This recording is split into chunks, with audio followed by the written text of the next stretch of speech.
juste 9h sur TV Finance en direct sur Boursorama à l'heure de l'ouverture à la Bourse de Paris. Benoît Rousseau est en direct avec nous. Benoît Rousseau, trader pour compte propre au blog Andlil. Bonjour Benoît.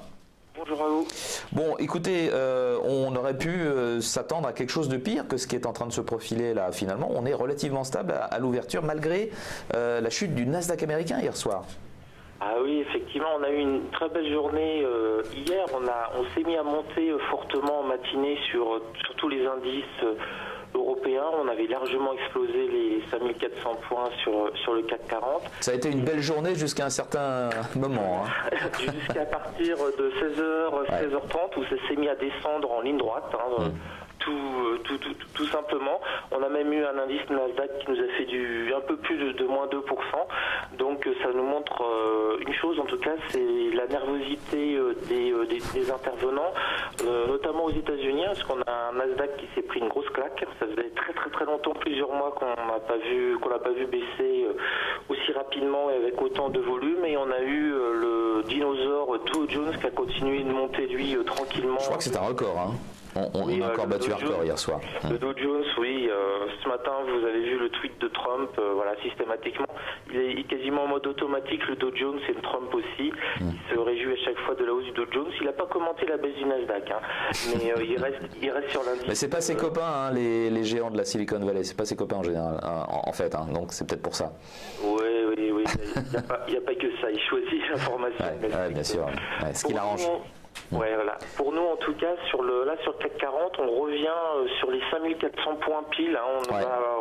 On a l'ouverture là. À l'ouverture, là, on a 5400 piles sur futur. On ouvre de 5-6 points en hausse. Donc, on va essayer de garder ce niveau pour essayer qu'il devienne un support. Hein.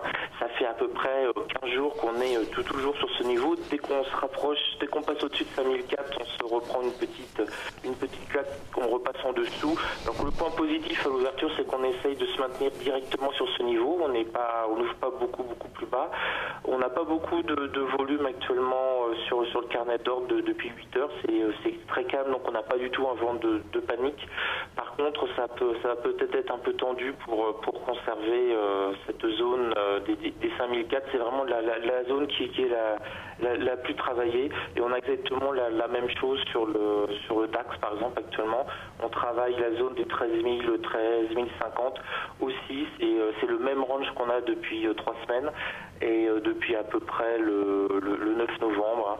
Donc on revient à nouveau dans notre range infernal d'une cinquantaine de points. Donc en tout cas, on a essayé de le casser nord avec beaucoup d'ambition ce matin, hier matin, tout seul comme des grands, et puis les États-Unis nous ont remis à notre place rapidement. Donc l'Europe a vraiment un mal fou à monter, et puis les États-Unis, ça devient un petit peu plus tendu maintenant. Mal fou à monter, mais on ne baisse pas. Monter le Nasdaq. Ouais. Mal fou à monter, mais on ne baisse pas. Exactement. Voilà. C'est le principe du range, c'est-à-dire que dès qu'on essaye de passer nord sur le range, on a les vendeurs qui reviennent et qui refont rebaisser les indices. Mais par contre, on n'arrive pas à casser non plus sud. Ça veut dire qu'on a quand même suffisamment d'acheteurs à chaque fois qu'on baisse pour remonter un petit peu le niveau. Par contre, ce qui m'intéresse quand même de remarquer, c'est qu'on a monté pendant 48 heures et que c'est cette hausse sur les indices européens de 48 heures quasiment en continu, on a perdu cette hausse en moins de 2 heures en bourse. Donc on voit quand même que effectivement on monte, mais on monte extrêmement lentement. Par contre, on arrive à se prendre une base extrêmement rapidement. Là, c'était vraiment symbolique hier. On avait bien monté pendant 48 heures, on va dire lundi, mardi et une partie de la journée de mercredi. Et puis on s'est pris une baffe en 2 heures, 16h, 18h, c'était fini, retour au point de départ. Alors regardons ce qui se passe au sein du CAC 40. À 9h04, on devrait avoir les principaux protagonistes. Alors bon, on rebondit sur ST Micro. C'était le plus gros perdant d'hier dans le sillage de la chute du Nasdaq, moins 7%, je crois, sur le titre ST Micro qui reprend 1,38. Renault, Peugeot, ont rebondi, mais pour d'autres raisons. Plus 0,7, plus 0,49 respectivement. Peugeot qui demande des comptes à General Motors concernant les émissions de CO2 d'Opel que GM lui a vendues et réclame des compensations de l'ordre de 500 millions d'euros. À l'autre extrémité du classement, Publicis, plus forte baisse. Bon, il y a peut-être une raison liée à un changement de recommandation, il faudra regarder, moins 1,30. Technip FMC, moins 1%, peut-être de la nervosité en ce jour d'OPEP. C'est vraiment le seul rendez-vous du jour, l'OPEP, puisque j'ai l'impression que même le vote au Sénat américain ne se fera pas aujourd'hui, ce sera plutôt demain. Oui, c'est plutôt demain. Alors effectivement, on a la réunion de l'OPEP améliorée avec quelques producteurs supplémentaires, ce qui explique qu'on a pas mal bougé sur le pétrole ces dernières heures et ces derniers jours.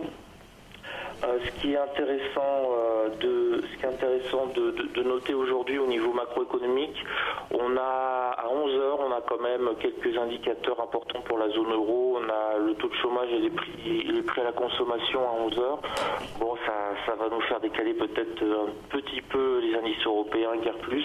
Et puis le deuxième rendez-vous de la journée, c'est 14h30, le classique, revenu des ménages, inscription aux allocations chômage. Et puis 15h45, le dernier rendez-vous pour moi important de la journée, c'est l'indice PMI de Chicago. Bon, voilà, c'est un peu mon chouchou, le PMI de Chicago, donc pour ça que j'en parle, j'en profite, je suis à l'antenne. Mais c'est intéressant, c'est un indicateur qui est assez suivi sur la région de Chicago, reste la région un peu encore industrielle, voire aux difficultés industrielles aux États-Unis. Donc si on a un bon indicateur PMI, ça veut dire que l'industrie américaine bouge bien, décolle bien, donc c'est un bon signe vraiment global pour toute l'économie américaine. Mais bon, c'est donc un chiffre à suivre qui peut être assez intéressant. Voilà. PMI de Chicago, plus important que l'université du Michigan. Pourtant, c'est le même État. Ah, totalement. Ça, vous en ratez, l'université. Ah bah oui, ça m'a marqué.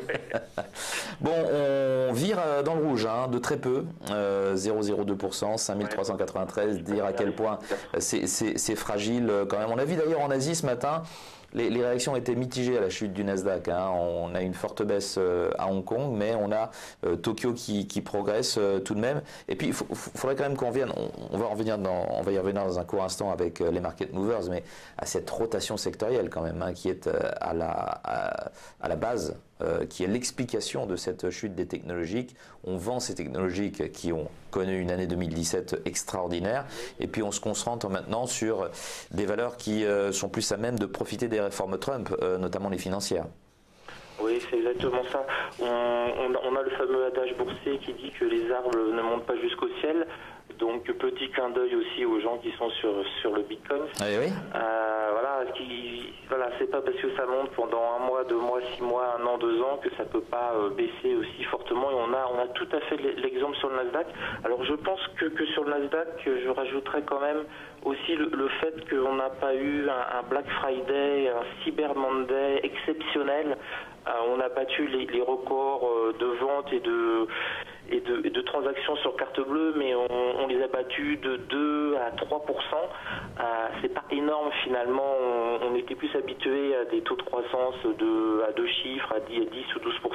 Donc finalement, c'était un Black Friday, un Cyber Monday qui profite énormément aux industries technologique, au high-tech, qui est peut-être un peu en deçà. On s'est moins précipité pour acheter des consoles, des écrans plasma, des iPhones, pour acheter des logiciels.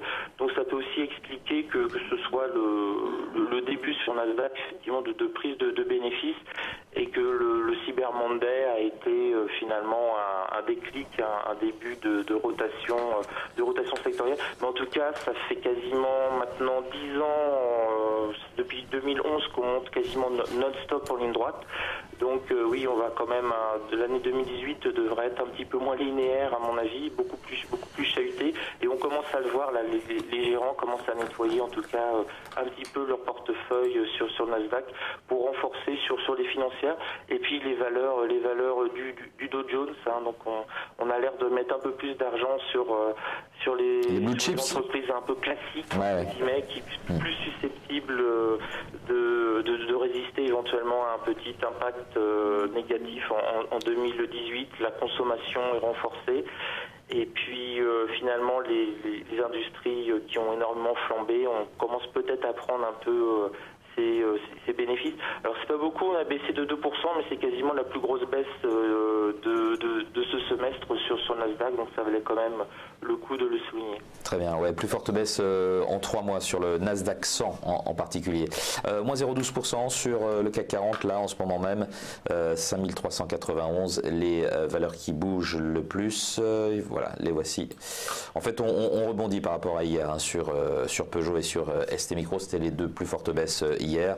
Peugeot avec ces histoires de compensation demandées à General Motors concernant les émissions de CO2 d'Opel, plus 5,88 et ST Micro qui chutait en sympathie avec les technos américaines de 7% qui reprend à 27. Peugeot, effet entraînant sur Renault, plus 0,70%. Tiens, les bancaires, on en voit une là. BNP Paribas, plus de 3, du fait de cette rotation sectorielle dont on vient de parler avec vous, Benoît. Et puis du côté des baisses, Technip FMC, moins 1,75. Le luxe avec Kering et Publicis. Merci Benoît d'avoir été avec nous. Benoît Rousseau, trader pour compte propre au blog Anvil.